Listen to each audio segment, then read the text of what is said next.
My name is Haley Owen, and I am here today interviewing Angie Appleberry.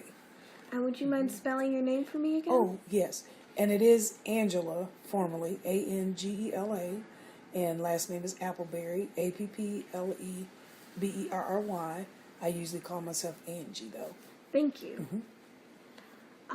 We are here interviewing as part of the Oral Histories of Place and Identity in Richmond project.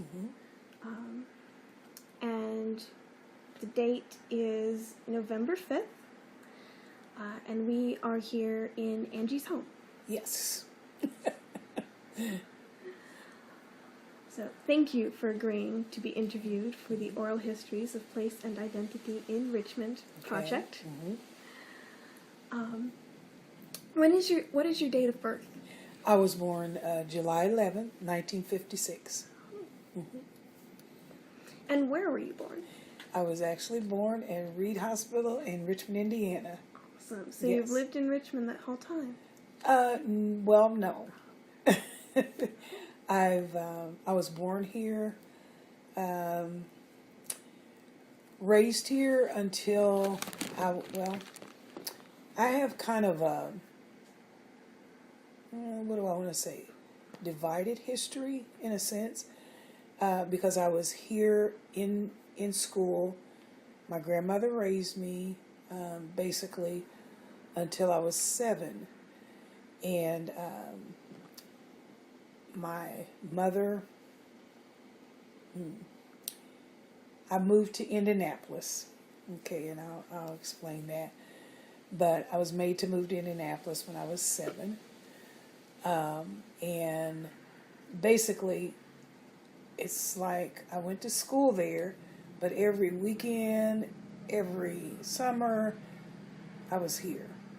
So I had a dual kind of, raising, and still had a lot of friends here, but there, and I never liked Indianapolis, but just the circumstances.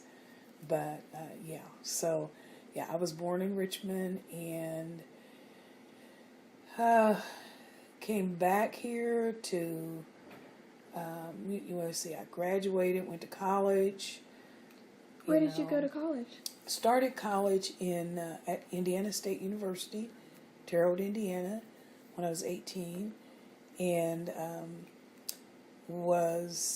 started, but then I did not finish my first undergrad until 2012. Yeah. A lot of history in between there, a lot of living in between there. Yes. And I know we'll, get to some of that, but started there, but I came back here basically in 1986 because my grandmother 1985, I'm sorry. My grandmother was ill, and my grandmother was really... She was my mother, and she became ill, and I came back from Terre Haute to help take care of her until she passed, and then in 1988 went to California for about a year, almost 2 years, and came back here, and just. Richmond has always been, I've always said that Richmond is like the Twilight Zone. It never changes. Really. I mean, the mindset doesn't progress. It's a small town. People are comfortable where they are.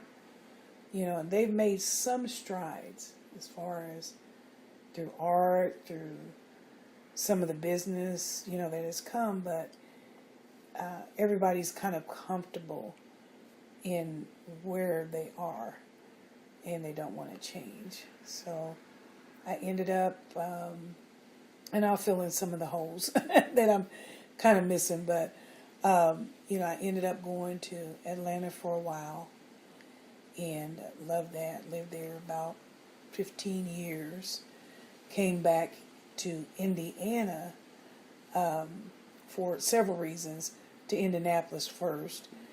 And then I was in the ministry. So God was urging me, and I thought he was crazy. I'm just going to be honest. I really did. I'm like, really? You know, because I really liked where I was in Georgia. But, there, you know, you just have to do what you have to do. And came back here, started going back and forth from Indianapolis here because I was a youth minister at Bethel AME Church, you know, and I was driving back and forth. So finally moved back here. And then I was back in school. And yeah, it's a lot, but I was back in school, you know, finally back to getting that degree. At IU East? At IU East, yes.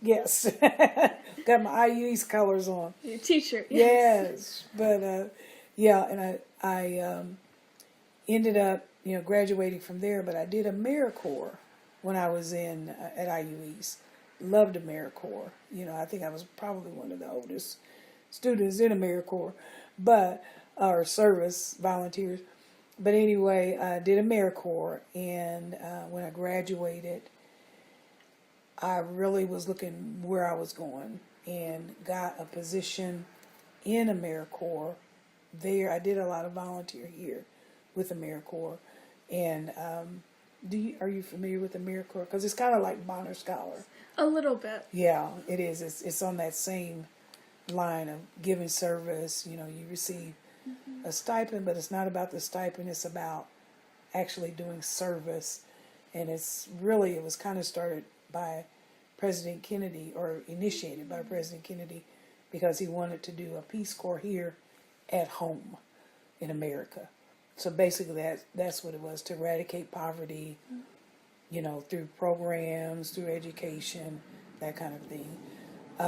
Where were you with AmeriCorps? Oh man, let's see, when I was here at IU East, I taught music therapy loved it, at Seton Elementary, and for second grade.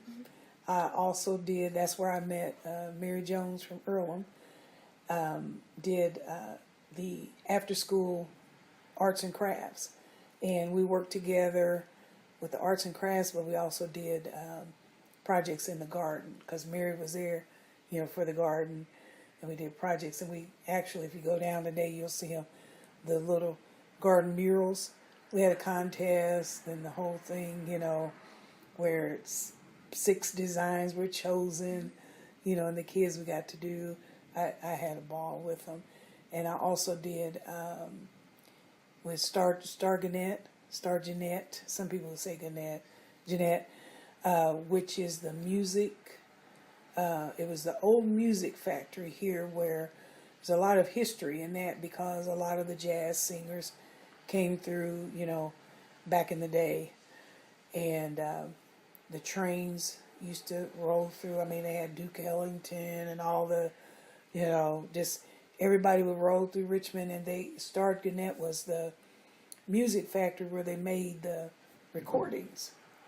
You know, there's a lot of history. If you ever go down under the bridge by where the courthouse is, you know, you come across the bridge, and before you get to Family Video or whatever, you go under there and see that walk down there. I worked with Star Jeanette. We actually did a program initiating the history of that into the Richmond community school system. So that was, you know, so it was a lot, and I loved it. I mean, I loved it. I did a lot with AmeriCorps here, and you get, you know, that at the end you get the scholarship, which helps with further education. But then I went to the YMCA in Indianapolis and got a position there with Family and Youth Services at the Benjamin Harrison YMCA.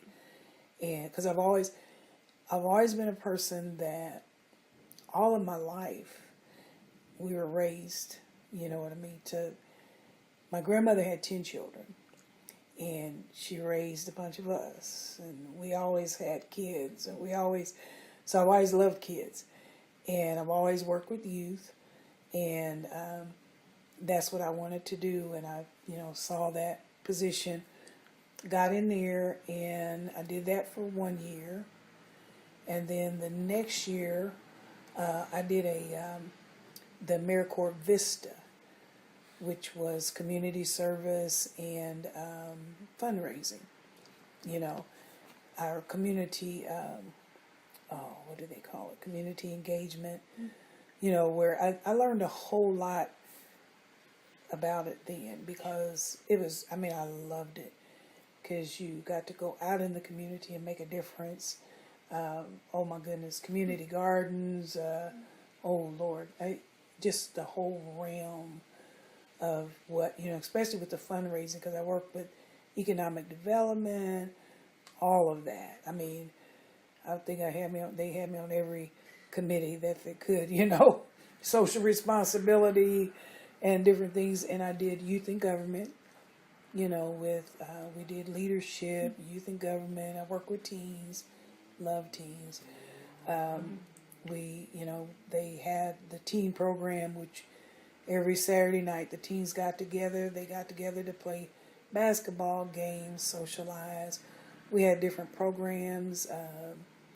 Oh my goodness. I still, talk to them and stuff nowadays. But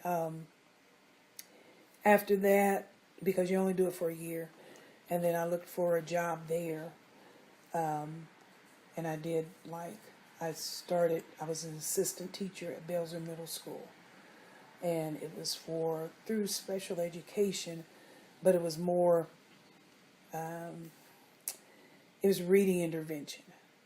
So you had a mix of general ed and special needs. And I liked that job, really liked it, but it got to be the schools are a little different in the inner city, or in the city, because where I was at was not inner city, but I lived where most of my kids came from, which was not the best neighborhoods.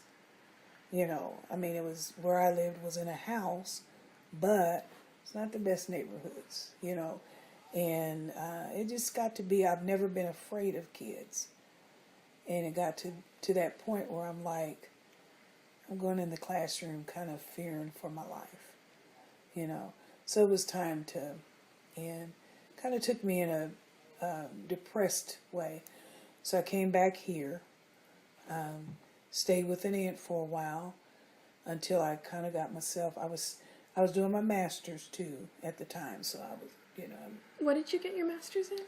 Leadership development. Mm-hmm. Yeah. So I've really, because I have I have a Bachelor of Fine Arts with a minor in psychology, and then I got my master's in leadership development, which was something that I've always wanted to go into. I started out when I started going to Indiana State back then, because I started in 1974. I was in the Upper Bound program, which I don't know if you know. They still have that, but it's not as more like Bonner Scholar, that kind of thing. Or Upward, what do they call it? Because there's one at Earlham that they have in the summer, and I forget what they call it. It's like Upward Bound, where the kids come for the summer. High school kids come and they take classes and they learn, some life skills, that kind of thing. But I know I'm skipping around, but that's what I said, because when I sat here, I realized I'm like, Lord, I've done a lot. You know what I mean? Yes. Been a lot, but it's been good. And where was I at? Came back here, did leadership development, and when I got my master's in March, I thought, okay, what am I going to do when I grow up, But I'm still doing that. I don't think I ever grow up. But I think that's why I work so well with kids, because I always tell them I'm the biggest kid in the bunch. So, but anyway, got that, and then I actually applied for some positions at Earlham, and one of my friends that I was going to church with, she said, we need some good teachers at Richmond Christian Academy. And I said, oh, let me go over and just, visit them. And when I walked in, I knew that's where I wanted to be. It's a small private school, or it was, I should say, small private school and small classes, because the education system in public schools, you're teaching kids how to be robots. And I couldn't. It's not me. I'm a teacher, at heart. I have an interaction, teaching, actually learning, and not teaching you to pass a test. So, and plus, like I said, with the physical things that were going on, too many, I put it this way. I had the total number of students I had at Richmond Christian Academy was one of my classes in public schools. And you had that many, 7 periods a day. So, but, and I'm just going through, but I'll go back and fill some of the holes in, but started teaching there, and then 2 days before school started this year, they told us it was closing. So, and the official word was that it was a drop in student enrollment. So, I had to make some decisions. Our students had to make some decisions. It was very, very challenging for everybody. And most of our students have gotten placed in either, there's another Christian school here, a couple there, some are being homeschooled, some are being, and I've seen a lot of them when I do my substitute teaching, a lot, so that kind of helps. But that brings me up to today, that's what I'm, and I just do, because I have some special challenges myself. I have a neuromuscular disorder that is called myasthenia gravis. I used to be a medical transcriptionist, and I think they love just weird names. But anyway, basically, I've learned to walk 7 times since 1992, literally. Been on the ventilator, that sort of thing. But, and I thank God. But it hasn't stopped me.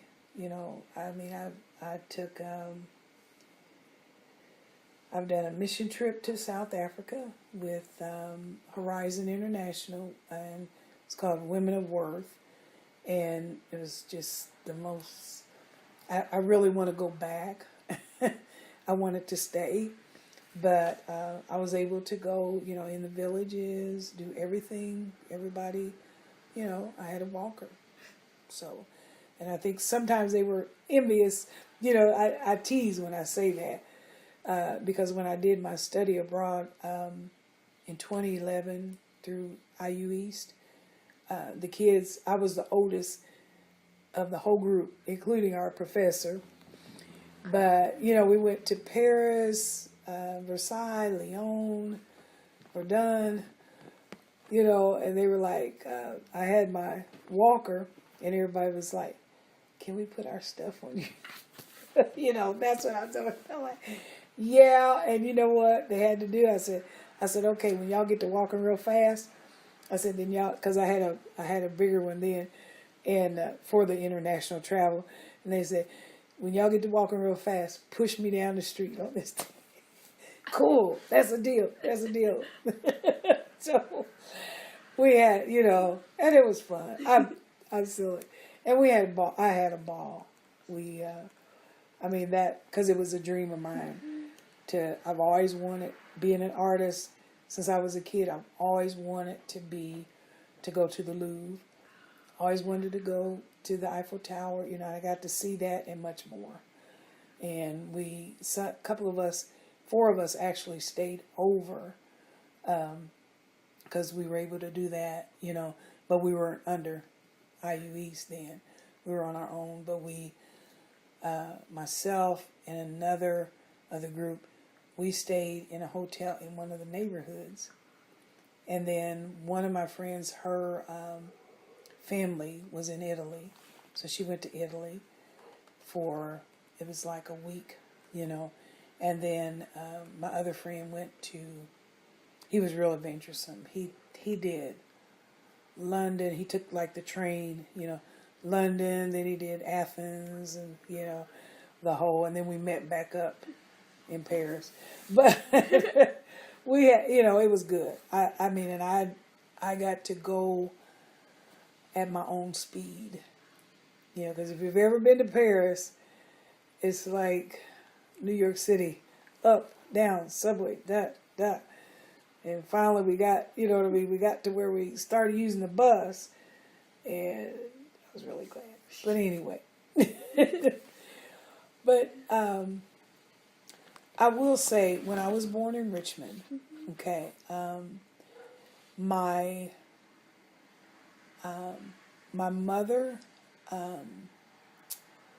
and father, they had kind of a rocky relationship. And my grandmother basically had me. You know, I did live with my mom for a little while down in the Hollow, which they call the Hollow. Let me see, try to explain that. Down where, the gorge. Down in the gorge. And it was really a poor area. We lived on the north side at the time, which I loved. North side, we lived right next to town center, which our house is not there anymore because the whole neighborhood changed, you know, the makeup. Because now we had businesses in the neighborhood, you know. It was a neighborhood. And how has it changed since I was a kid? Really changed because everybody looked out for each other. Families were families. You know, you could play out. The one thing we always played outside, I mean, it was like, to get you to stay in the house, like, really, you got to go in, you know, this. And, you know, I laugh at kids now because it's like, the thing is, you know, to go outside, but I'm like, they like to play on their video games and computers. And they can do it all day. I mean, even adults, you know, I'm not just saying kids. But I'm like, you couldn't get us to stay in the house. You know, because we had friends, we had neighbors, you know, everybody knew each other. You know, for instance, for Halloween, we could go, the older kids always looked out for the younger ones. And we would do a whole week. And no, seriously, we would do one night. We would go to one side of town. You know, you could go in people's homes. I remember one lady in particular, she always had hot cider. You went in. And it was just like that. You know, when you went, you got your pillowcase or your, you know, brown bag. Didn't have to worry about, the only thing they had to worry about was us eating too much candy. But, you know, because my grandma would always make us save some. But it was just a different time. It really was. It was a different time.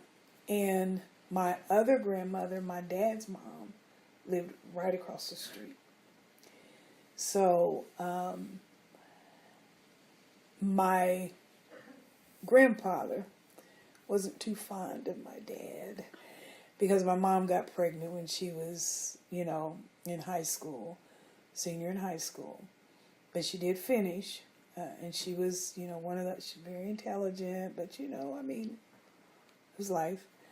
And my dad was not the kind of person that he would have chosen, you know, because he got in trouble a lot. He was in and out of prison a lot, you know, and I can remember as a kid, I didn't know then, but we used to go see him in prison, you know, because I remember the courtyard, but I didn't know then what it was, you know. But my dad, when I was 7 years old, my dad was murdered, and he had just gotten out of prison. He was in Elkhart, Indiana, and I don't know the full details, you know, but there was an altercation between him and another man in a bar. And supposedly, you know, he was saying something to the man's woman that he was with or whatever. But my dad, not knowing, because the guy lived in the neighborhood, and not knowing, because he had gotten out, he was doing good, you know, had a good job going and everything, but he was a fighter too, you know, and he beat the guy up pretty good. So the guy, unbeknownst to him, went to his house to get his gun. He didn't know how close. Well, he followed him until he lost him, and then he was going across the street, and the guy shot him in the back, you know, with a shotgun. And he went to a field and lay there all night, you know. And anyway, you know, it was just one of those things, you know.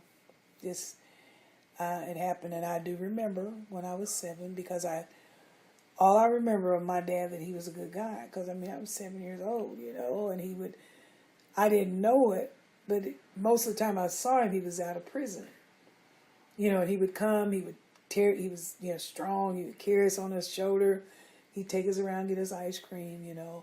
And I remember the day that they did come and tell my grandmother across the street, and they had us come over, and then my aunts, because my aunts are like, we grew up like sisters, because my mom was the oldest of the 10. Because I have an aunt that's 5 years older than me, uncle that was like, let's see, Fox would have been like 7 years older than me, and Mary Jane like 8 or 9 years older. So we were like brother and sister, you know, we all slept in the same room, you know, everything. And then I have another aunt that she's only 4 years older than me. So, yeah, so we were like brother and sister. But anyway, they took us to the park, you know, up to the schoolyard, Nicholson Schoolyard, and I remember that. And it was just, and then my mom decided that she was going to take, you know, we were going to go to Indianapolis. And I did not know it at the time, but my grandmother had cancer. And nobody explained that to me, because my grandmother was the only mother I knew. Nobody explained that to me as a kid. I can remember her and my grandfather arguing, but I didn't. But anyway, she decided she was going to take us, and she had, at that time, she was living with a man who was very abusive. And needless to say, she came to the funeral, and it was a mess. But anyway, I remember the day she took me away from my grandmother, which was, I mean, and 7 years old was kind of a lot of things happened that year. Yeah, a lot of things that kind of was a foundation for me. So, went to Indianapolis, hated it. I did, and I'll say this, and I, not proud of it, but I hated my mother, because I didn't like my older sister. My older sister was there. First night we were there, we had a fight, because she didn't want me in the room. I didn't want to be there, I had been with my grandmother. And it was challenging. It was very challenging, and I kind of went inside of myself. Art was a real escape for me. Yeah, and I thank God, because I know that's what he put in me, and I found out later that my dad was a good artist. So, but anyway, some challenging years. Made friends there, but you know, like I said, I was back and forth here. Went to School 64 there, and it was, I mean, our teachers were African American. You know, they pushed us hard, and Was it a segregated school? yes, at that time, yes, because let's see, because they began the desegregation of schools, which was, we were always very, you know, you can tell I'm light skinned. My mom looked, let me see, I have pictures, but I'll show you, but, and that's my dad up there, but, she was very light, and, but we were always very community minded. And we were very into. I remember the night that Martin Luther King got killed. I will never forget it. You know, I was 12, but very into. And when it became to the point where they started, you know, desegregating schools, that was a fight. Yeah, because I mean, we had riots. You know, I remember it. You were in school? Oh, yeah. I was in high school, and I mean, I was a rebel. You know, I mean, I was, you know, I told my kids last year, I said, you know what, if you guys had known me then, I might not have liked you, and you wouldn't have liked me. But, you know, I had them cracking up, no, Miss A.B. But I said, yeah, you know, because, you know, we lived through a lot of this, I mean, overt discrimination, you know, the segregation, the different. And they didn't want us there, and we didn't want to be there. You know, it's kind of like we said about Earlham. Mm-hmm. You know, they always look at Earlham, and I hate that mindset because they look at Earlham as Richmond those does? weird kids. I've had people say that. Even my kids last year, they're like, I'm not going to Earlham. They're so weird. And I'm like, really, you guys? I said, have you ever, you know, it's just, most people fear what they don't know, you know, and that's it's anything with any type of segregation attitude or mindset. They fear what they don't know, you know, and that's what you grow up with, you know, but our teachers pushed us, and my mom pushed, because I mean, you had to make grades, and I was always a smart kid because. And I hid behind that too, because that was my, you know, outside we were normal, but at home, a lot of times it was not that way. You know, a lot of fighting, a lot of, you know, things going on. But we just lived through it. You know, you just live through it. You know, you make the best of it, and but I had some real good friends. Got to know one of my friends. We're still, well, actually, this is there's like 4 of us. We still get together since 7th. You know, let me see. I would say since junior high. Some of us before that. You know, 3rd grade. You know, but we've been friends. One of my good friends, her name is Angie, and she always been tall, and she still is tall and skinny. I was short and fat. They call us Mutt and Jeff, and we're still friends. You know, we've been through a lot together. But did that high school. You know, was in Upward Bound, and went to Indiana State. And I had a chance, this is the thing about it, because I was very immature. Didn't realize it at the time. You know, I was very immature. And I was very rebellious. Very rebellious. See, people don't, if you knew me then, my sister always says that. She's like, y'all don't know the one I know. You know. But, and me and my sister are like that, my little bitty, my younger sister. But anyway, went to Upward Bound, and that was a saving grace for me. I remember Mary Haas, my counselor at Emmerich Manual High School.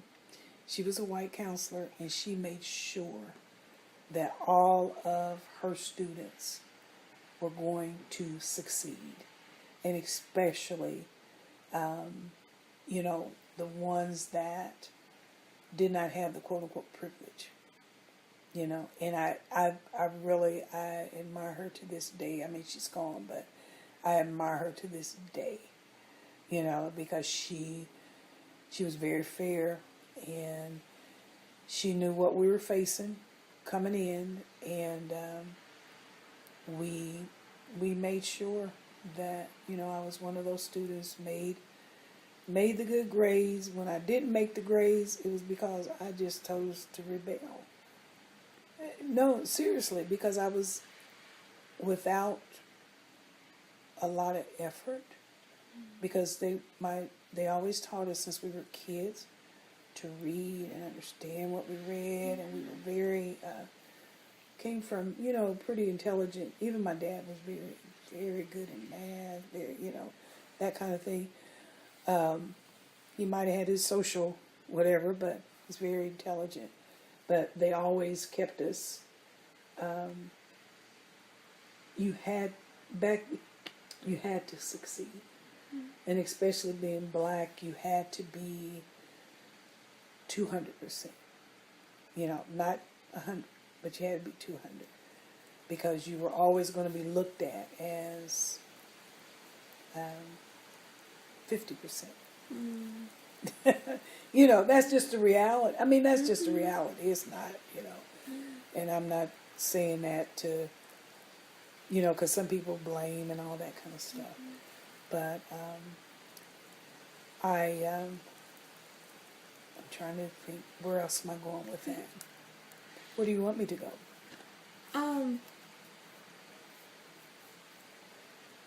Because I'm just saying a lot of things. Yeah, that's good. Thank you. Yeah.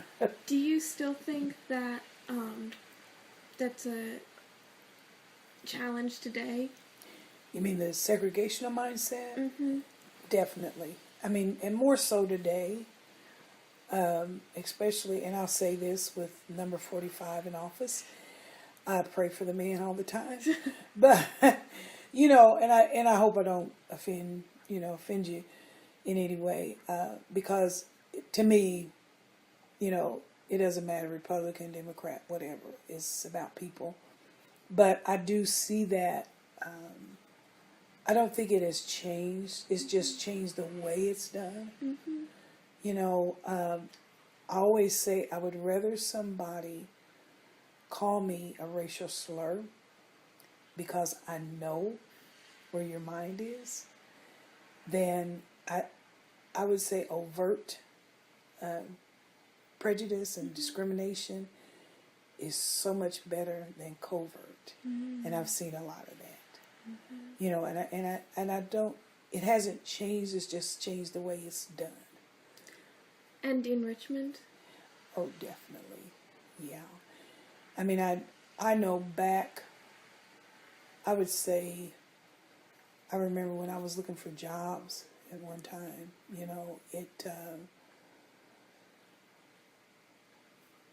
I was overqualified. But when I got to the interview, all of a sudden the position would be filled. Yeah. And I've done that.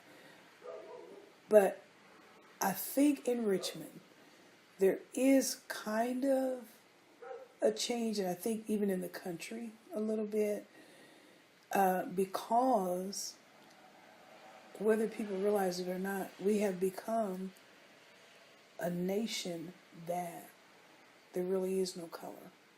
You know what I'm saying? In other words, if you notice, even in Richmond, there are so many interracial couples.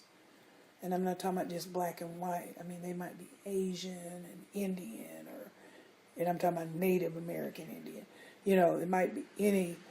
And in our country, that diversity, and that's why, I'm like, why are you guys trying to take us back behind 400 years?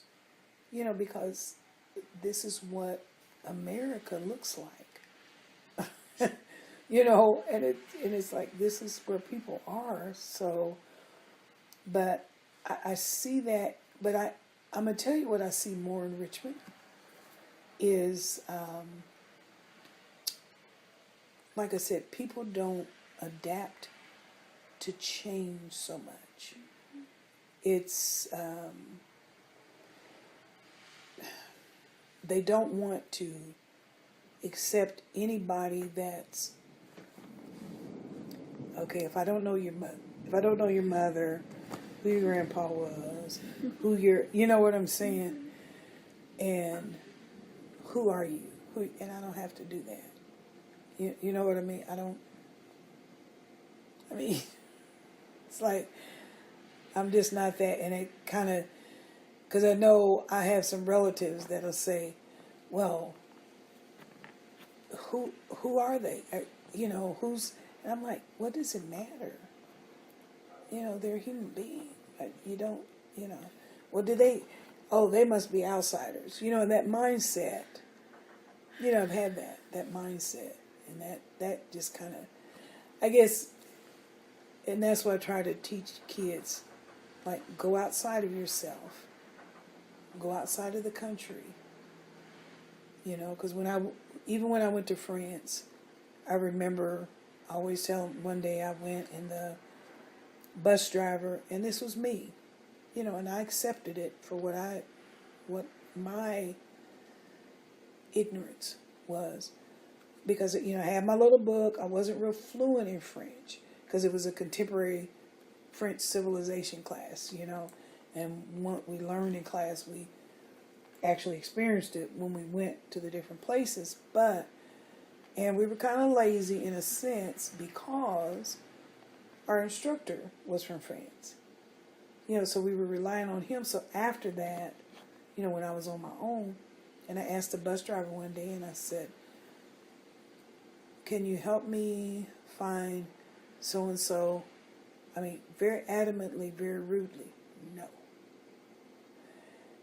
But I understood that because, you know, they get so tired of us coming there, and we just assume that they should be able to, you know, tell us, and we haven't taken the time to even try to learn any of the language to communicate. You know what I mean? Or enough of the language to communicate. You know, instead of looking at, and most countries that you go to, they know English. You know, we're so arrogant here that we feel like we should not, you know, we go somewhere else, they should know English. And, I mean, that's arrogance. You know, I'm sorry, I'm on my soapbox with that. But, anyway, that's, yeah. Get off my soapbox. It's good.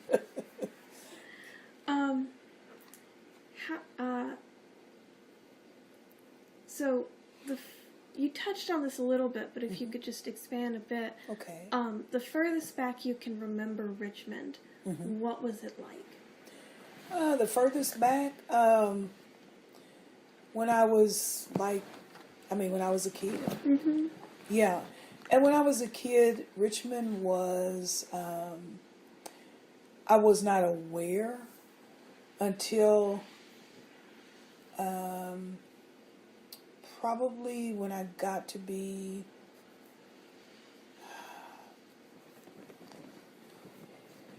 yeah, I would say maybe, I was not so much aware of discrimination, you know, in any sort, probably until I went to Indianapolis. Because when I went to Nicholson School, we were mixed, but I didn't realize, and I'll say it like it was the lower socioeconomic, you know, Caucasians. You know, I'm being real, diplomatic. But I didn't realize that because I was in the same class, you know, but we all got along. We did. It it was really nice. And back then, like I said, you had more families, but I noticed that after the family kind of structure started actually, and this might sound really crazy to you, but when we started getting TV and those kind of things, you know what I mean? Because I think we were one of the first families to have, TV, a big old box, probably that big or bigger, I think, in our house. And when you started getting that and getting away from actually communicating with people, that's when the changes started happening, because people were, and I'm sure, crime went on. Crime did happen, but it wasn't as prevalent or as acceptable, and I noticed that breakdown, that breakdown of people actually communicating with one another, and actually that changed things. It changed things a lot. And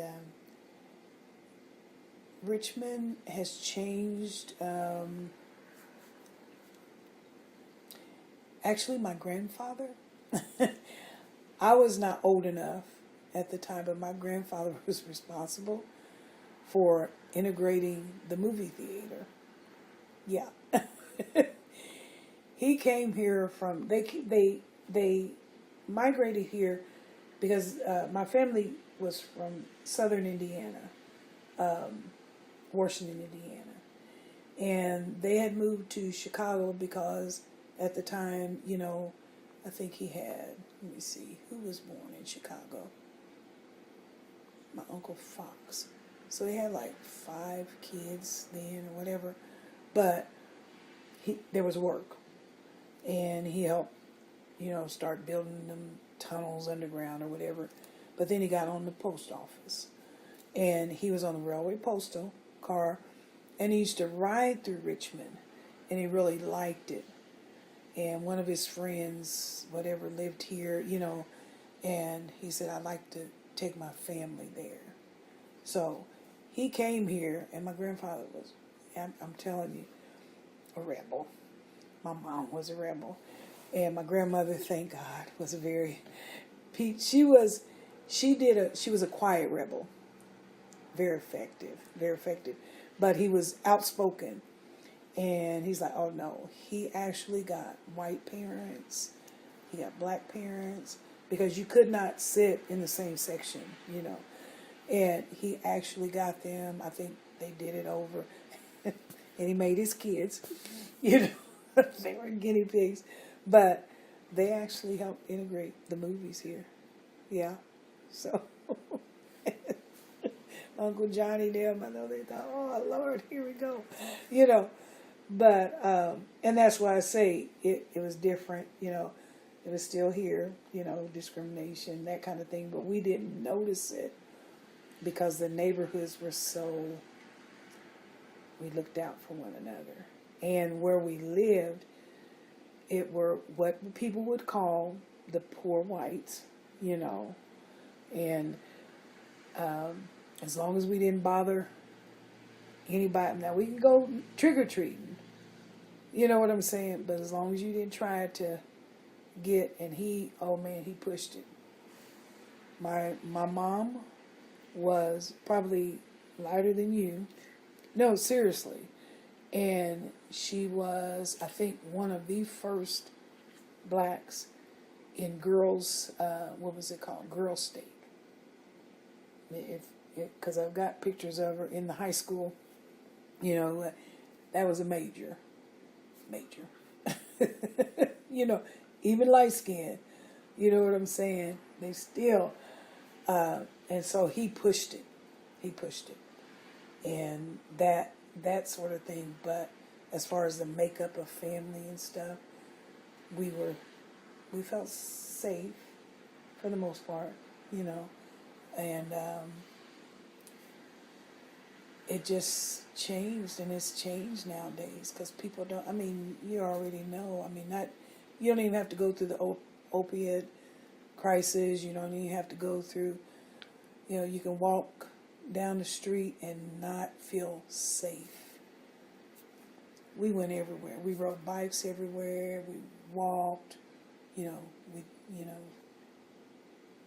and of course we did. I mean, at nighttime, we weren't really out because you weren't allowed. When the street lights came on, it's time to get home.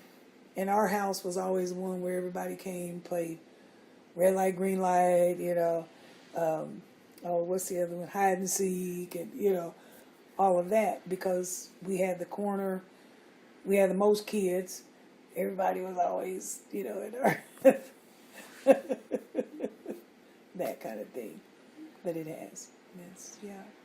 That's the changes that I do see. Yeah. Thank you. Okay.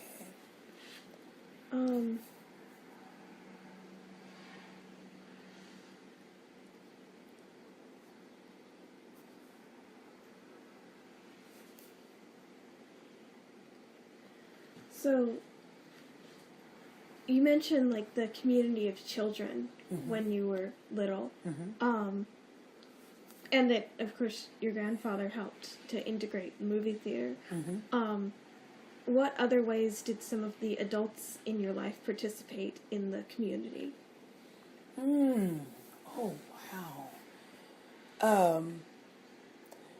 The one thing, oh my goodness, because my dad's mom, her Grandma Mandy, says Amanda McCoy, we call her Grandma Mandy, and I called my mom's mom Mother, because she's always been mother to me. But you had that. I mean, these were women that they washed their clothes by hand. They hung them out.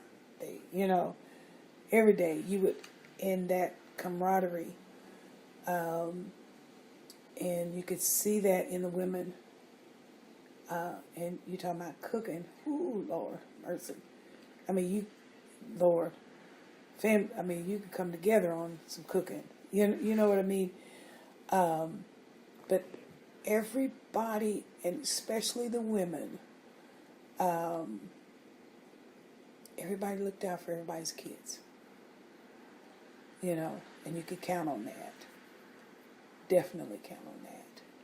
Even the men, but I mean, especially the women, they looked out for everybody's kids, and it wasn't about,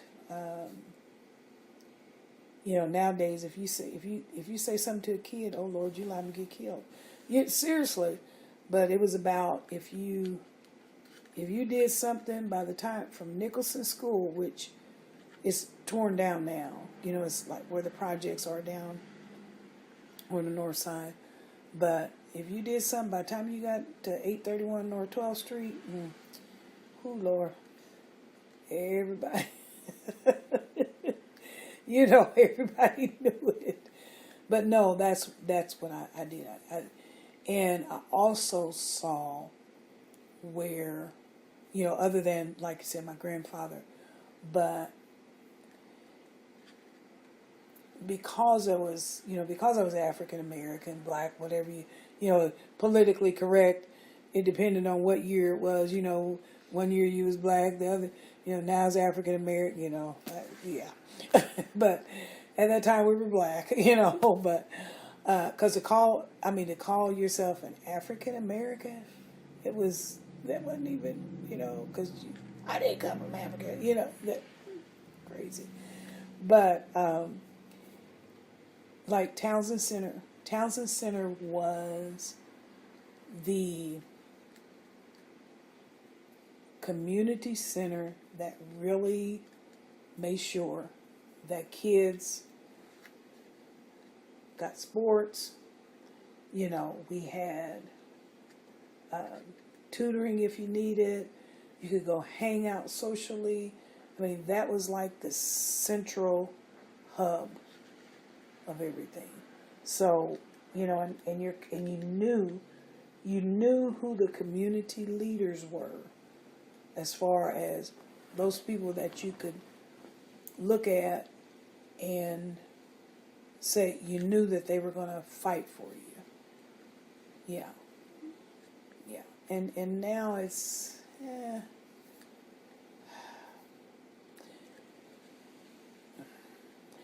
it's getting back there a little bit, because I think people see that we need that, especially in light of, I just hate this from this last election. I hate that because,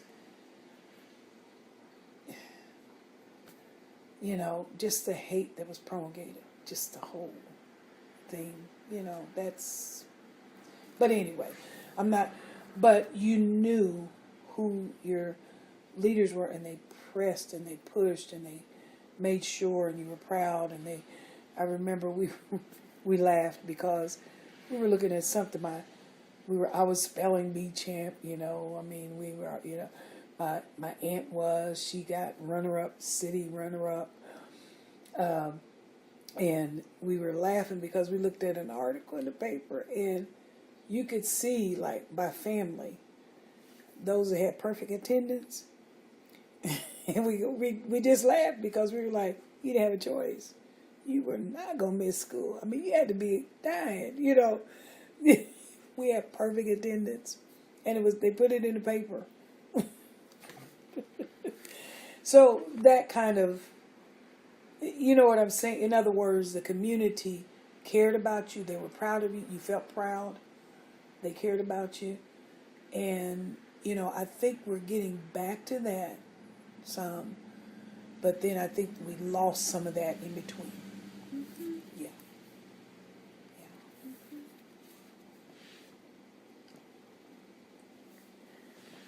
So you also mentioned this earlier. You're just touching on all of our questions. Oh, okay. You got them. I know, that's all right. Oh, okay. But you mentioned how a large part of it was your faith that made you want to move back here.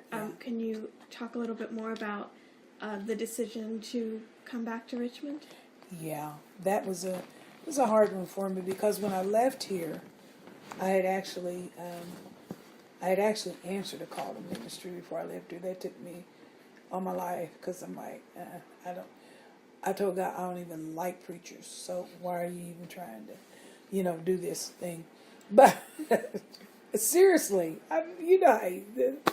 but I was in Georgia. We had over 6,000 members. I was, oh my goodness, our youth ministry. And started getting to the point where it's like, I really wonder, why am I here? But, just through prayer, a lot of prayer, a lot of soul searching, and I just kept, and it was like God was just saying, you need to come back to Indiana. Well, I came back to Indiana because I went to Indianapolis. I thought, okay, Lord, I did that. I'm cool. We're good. But that's how I do God. But because some people, I say some people fake the funk with God, but I'm like, okay, He already knows what you're thinking, so just be real. There's no. But my prayer partner, my good friend. And I was talking on the phone, and I said, "Oh, I'm gonna go." The Lord's, kind of put me go visit Bethel, and that was a place I didn't want to go back to because they were so dead. But I'm like, because I had just come out of this hub of, my goodness, And Bethel is? Bethel AME Church, yeah. Thanks. And nothing against that, but I'm just, the AME Church of the African Methodist Episcopal, okay? And the one I came out of in Marietta, I was a evangelism outreach. We had, oh my goodness, youth, we were doing everything.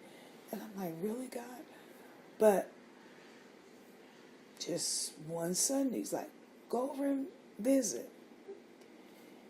And I called my prayer partner. I said, girl, I said, now I'm going over here. And I said, I ain't never. She said, Angie, don't never say never. I was so mad at her.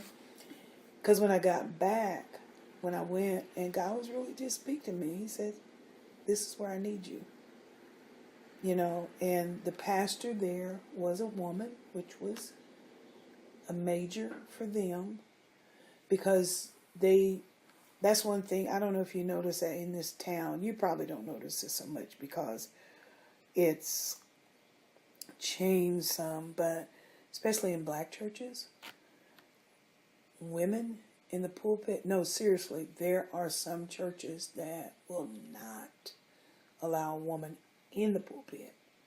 No, I mean literally allow. And there were churches that told their members they were banned from actually coming to even visit because we had a woman in the pulpit.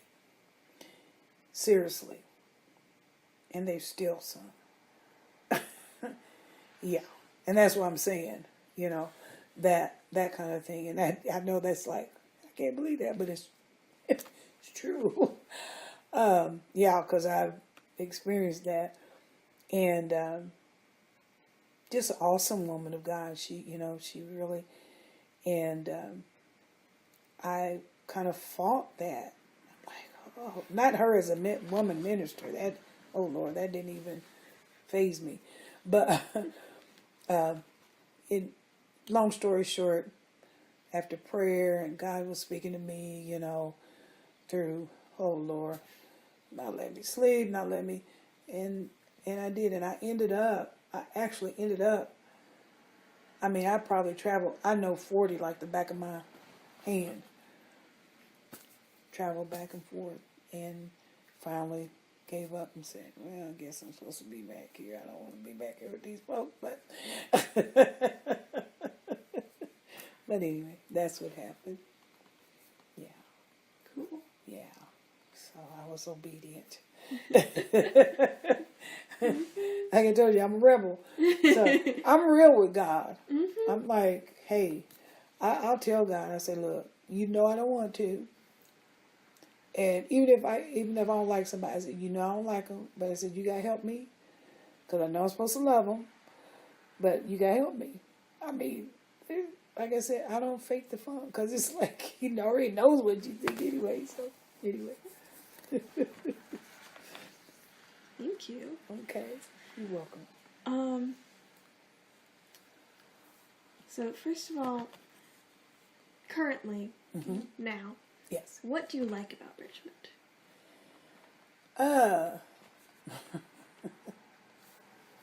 I don't, you know, I like, because I have family here, you know, and I do have friends.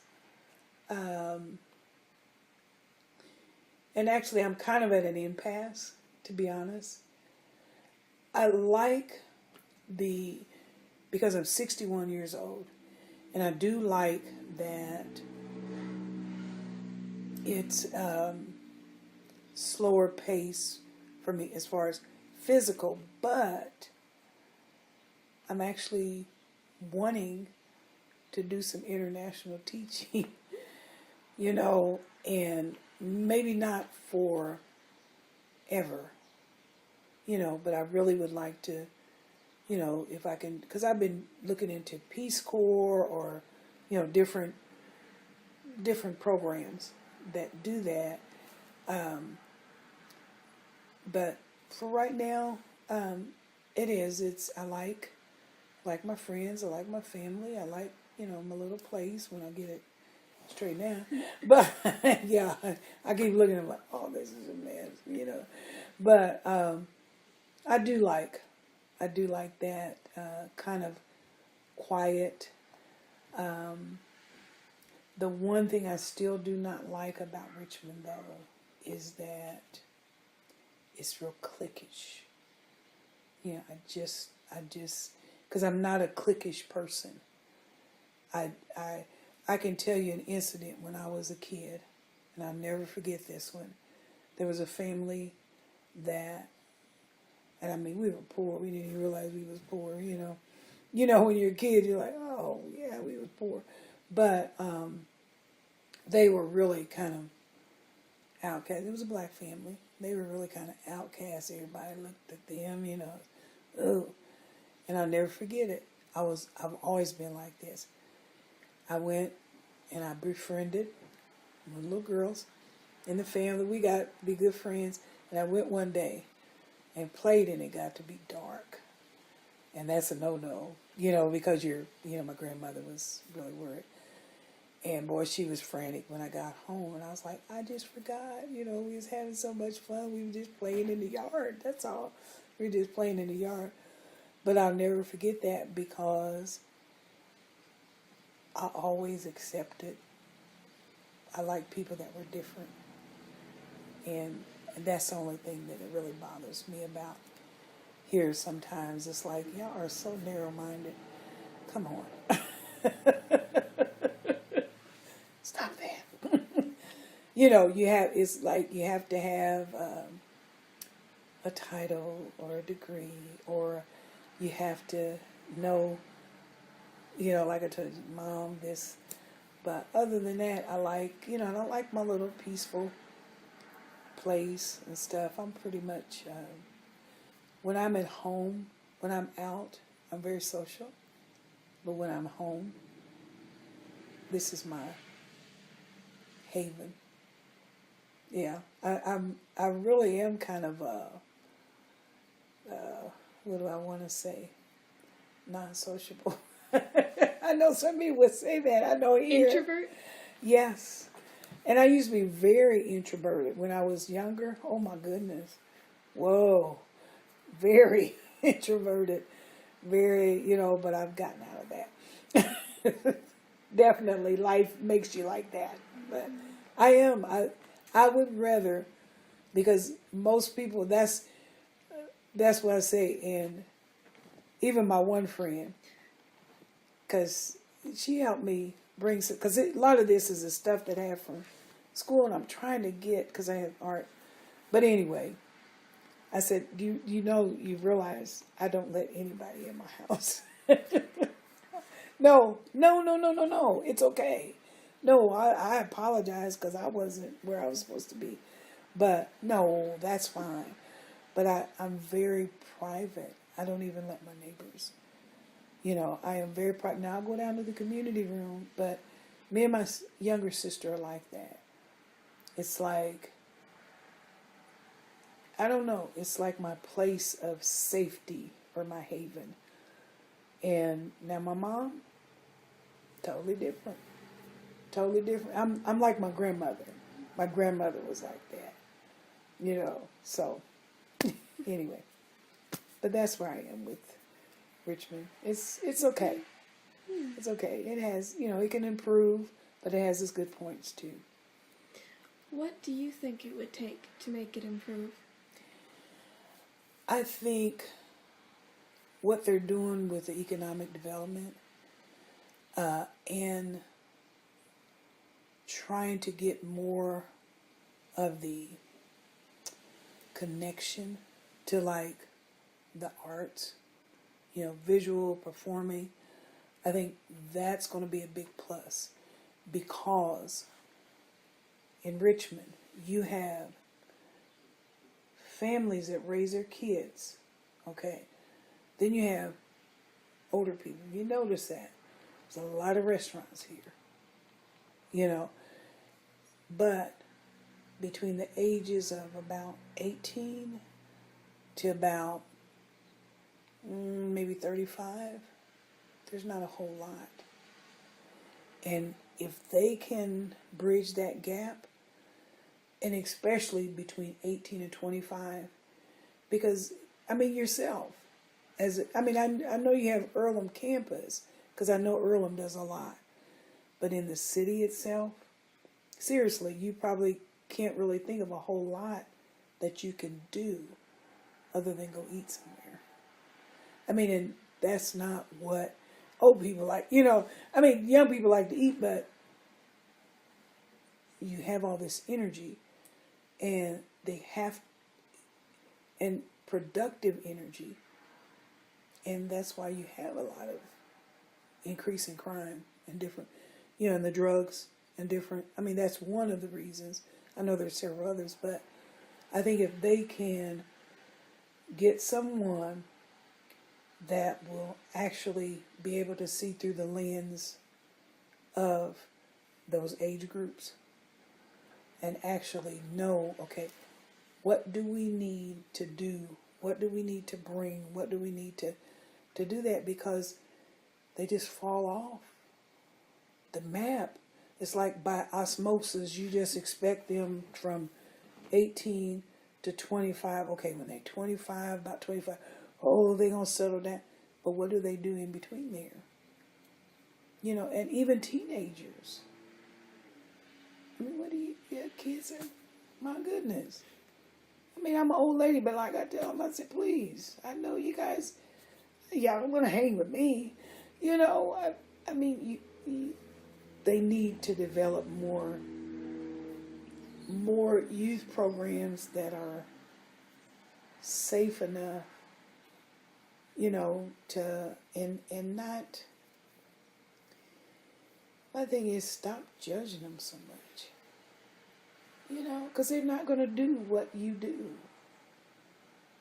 I mean, they're not going to set it like me. I'm setting my music that I like. I mean, I do like young people's music, but you know what I'm saying. But they're not going to sit and listen to jazz all the time. But they're not going to, you know what I'm saying. And there are not those venues, or there's not that, and somebody needs to develop that. And that to me, because when a kid gets 18, most of them don't want to go to college here, because, or if they graduate from college, it's like, oh, I'm going to Atlanta, California, I'm going somewhere to work. I'm not staying here because there are no jobs. But yeah. Oh yeah, I can get on my soapbox on that one because the reason I said I've been through like the creative leadership, there's groups here, and then I've also been a mentor for the creative youth leadership. And everybody is not going to cookie cutter. You can't expect that. And especially now with technology and different things, you just can't expect it. So, you gotta move your game up. Yes. What do you think it would take to bring more jobs here so that people could work here after they graduated? Yeah, that's a good question. I think if they seriously, do you realize that we're just getting ready to do another, if they haven't already opened it, dog food plant. I mean, really? I think if they create, if they would actually probably partner with or even consult with, for lack of better words, because when you mention the word consultant, people are talking about, oh, we don't have that money, that kind of thing. But if they would consult with or partner with cities that have actually done programs that retain youth through retirement age even, that would be a big plus. Because if they've been successful, how did they succeed? Yeah, because you're talking through, and I'm talking all the way through retirement age, because you don't want to lose them. Because if you're doing that, that means you have their kids, you have their grandkids, you have, cycle keeps going, but I really do. Because and they're going to have, they're going to have to be open to, and I'm going to tell you another thing too, that if you notice here, we have a lot of, and nothing wrong because I'm elderly. You know, I love being a senior citizen, but and I'm never going to look. I'm going to wear out. I told him, I said, I'm not going. Y'all probably find me doing something somewhere. Oh, what happened? Miss Angie just went to sleep. Anyway, but they gear towards, like they have the senior center. Okay, and that's wonderful, I think. But why not? That same concept. Because people will go, they will go every day. Why not that same concept, but get out of your, mindset geared towards young people. Because they just going to be troublesome. They're not going to be, well, how do you get them to come and enjoy without being? And when you say that, they are going to be troublesome because they're going to come with the ideal that you don't want me here anywhere, and I'm just going to act like a you-know-what, because so, and I think that would help too as far as socially, because they need to look at the social, they need to look at the professional, and they need to look at the actual family units of the young people. Yeah, because I have nephews and cousins that they're here, but it's like there's nothing. So, yeah. Mm-hmm.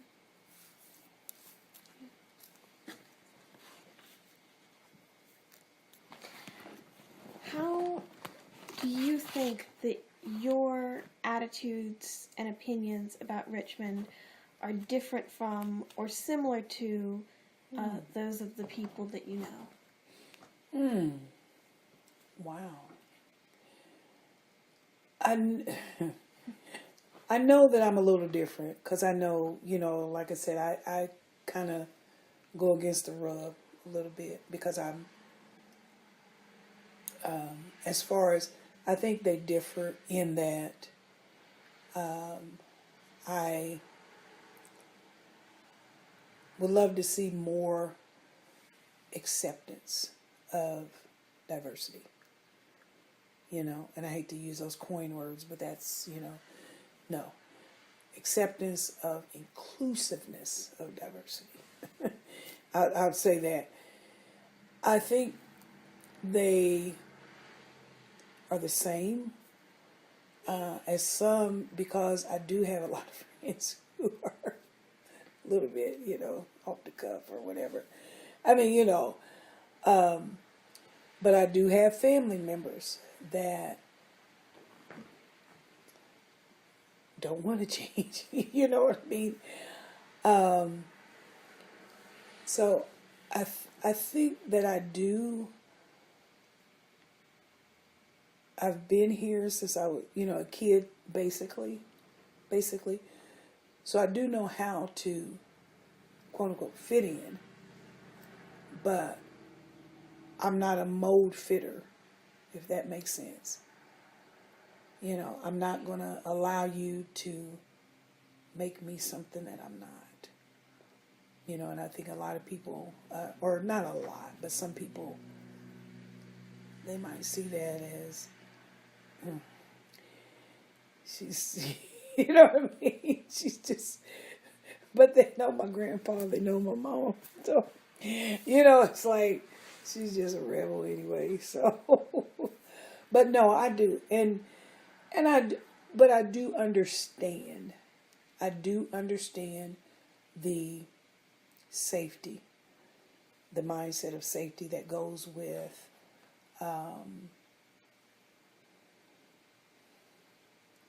not accepting, and I don't like it, but I do understand it. So I'm more what do I want to say? I can deal with that better. Especially with having been, in the ministry, having been, that kind of thing. Because you do have to yield a lot of your rebel ways, in a sense. But I refuse to give up that that I feel is right. No matter what. Anybody, whether they, did we run out? We probably did. No, just looks like just a text message. Oh, I didn't even, look, that was awful small. Like, okay, I read that real good. Okay, but that's. Because people they have to feel safe. And I understand that, But at the same time, it's like, this is me. And I always tell people this. Jesus was a rebel. I mean, if he wasn't a rebel, guess what? And that's what I tell people. And people don't like the preachers and the, teachers and the bishops and of his day. Those are the ones responsible for killing him. He was a rebel. He turned the world upside down. And to me, that's what we're supposed to be like. So I'm like, you gotta live with it sometimes, because, I mean, really, if Jesus were to come, not just to Richmond, and I don't mean that, to any city, but to some of the smaller, he would not be accepted. Because number one, I mean, look what they did to him. He, just like with the mindset with the women, I mean, I bet you his disciples, when they walked up and he was talking to that woman at the well, he's like, oh man, what is up? What is going on? What is Jesus? Which story is that? Remember when he talked to the woman at the well? Remember the Samaritan woman at the well? Number one, she was a Samaritan. But I think even before that, she was a woman. Because they had went away, into town, and she had come to draw water. Because remember, she was really an outcast. She really was, because she had, like he told her, you've had 5 husbands, and one you living with ain't yours, I mean, he was all up in her Kool-Aid, really. But I think about that so many times, because I bet you when his boys rode up there, and they like, what is he doing talking to that woman in public by himself? And she's a Samaritan. What's up with that? No, seriously. And that's why I say Jesus was a rebel. And that's because it says, if you really read that, whatever version or whatever, because and that's another thing too. Some people, oh my goodness, it's like, if you read something other than the King James Version, they're going to die. But, it's like, he said he must needs. In other words, he needed to go through Samaria. He had to do that.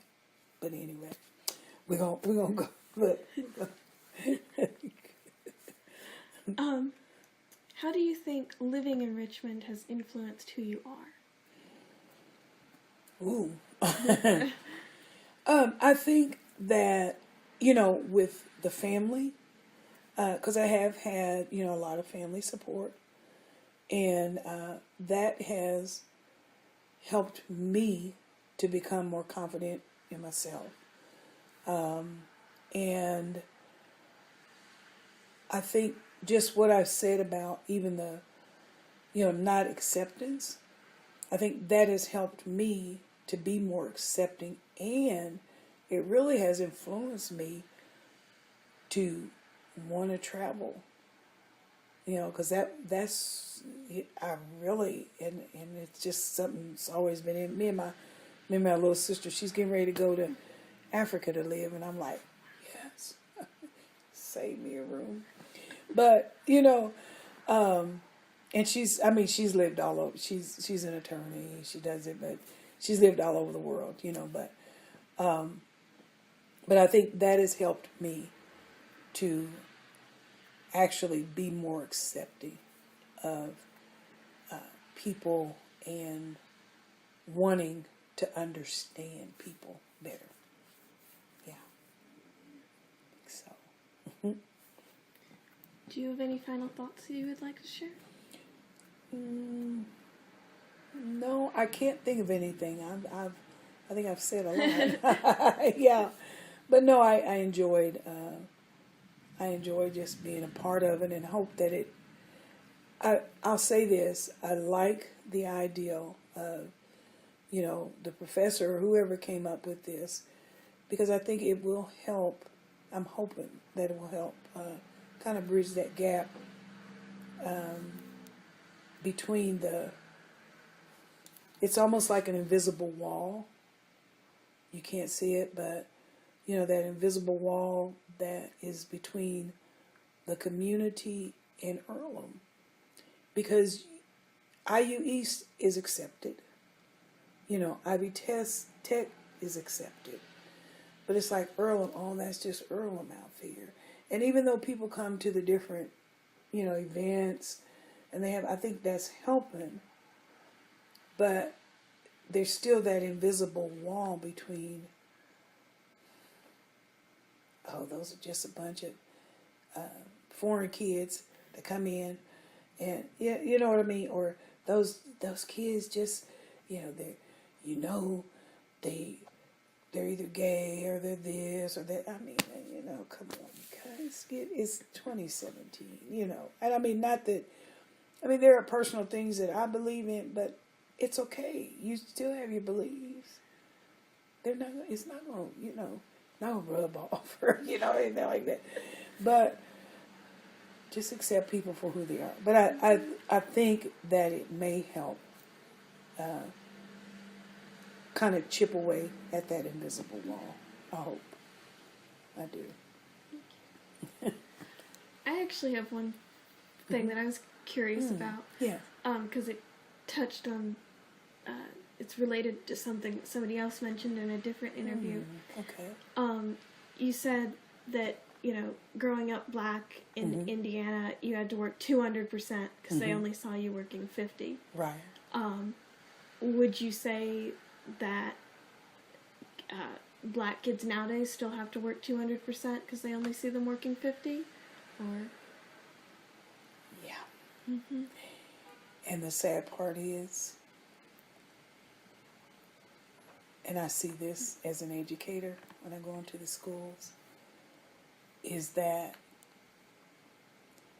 the mindset of the kids is, and I'm going to say it just like this, you can edit it or whatever, they don't give a damn. I'm talking about the kids. And that bothers me.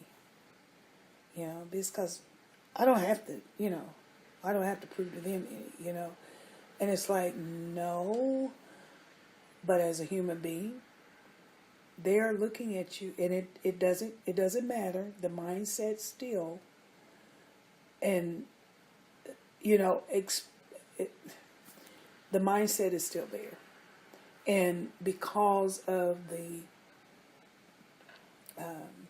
climate and atmosphere in the country, since our election, because this was one of the most turbulent elections I've ever seen, and then the fallout from it is still, and it's like, no, why do you want to allow them to think that you are ignorant, or that you are, and no, you're a human being, yeah, but you're still looked at. I don't care. I mean, it's just reality, and I know that. You're still looked at, and I don't care if your mother's white, your dad's black. You know what I'm saying? Because you do have a lot of that, which is good. I'm glad, because I'm like, finally, people are getting it. I mean, I have people in my family that And it's like, no, they shouldn't look at you, but I don't care if they're, you know what I mean, if they're, and I hope I have those pictures out that I can show you, but before you leave, I mean, but whatever you look like, okay, say they don't know who your parents are, but then both of your parents show up. They're going to look at you different from then on. And I already know that. You know? I mean, I know that. And as an educator, I mean, it hasn't changed. It's just a different way of, they're just doing in a different way what's always been done. And you just want to be the best you can be. I mean, to me, it's that simple, you know, because I know a lot of the kids, oh, y'all back in the 1960s, but guess what? Actually, the climate in this country is beyond the 1960s. The climate has gone back to almost before, you know, almost during slavery mentality. No, seriously. You know, and I'm like, no, really? You know, because 1960s, oh, I was a rebel. You know what I hated it. And there were people that were actually fighting for, you know, and some dying for, a lot dying for, I put it this way. I have some nephews and some cousins that a couple will not vote. And I'm like, really? People dying so that you could do that. But you're going to complain, you know, when this. That's your power. You know, I mean, that's why I'm saying that. Because, yeah, it shouldn't be, but it is. And you can say it shouldn't be all your, you know, all day long, but it is. The reality is, it is. So what do your power is in your education, your power is in your vote, power is in your voice. Know what your senators are voting on, know what your congressmen are voting on, because they are passing bills while we're getting hyped up on this and that and other that are affecting your lives for the rest of your life. So what are you going to do about that? Instead of just, you know, acting ignorant in class, or, you know, and I don't allow it. I don't care, white, black, whatever. I just don't allow it. You know, because it's like, there are people that, you know, this is a privilege. So, anyway, I'm sorry. Thank you so much, Angie. Thank you. And thank you for, I know we're in it, but thank you for coming.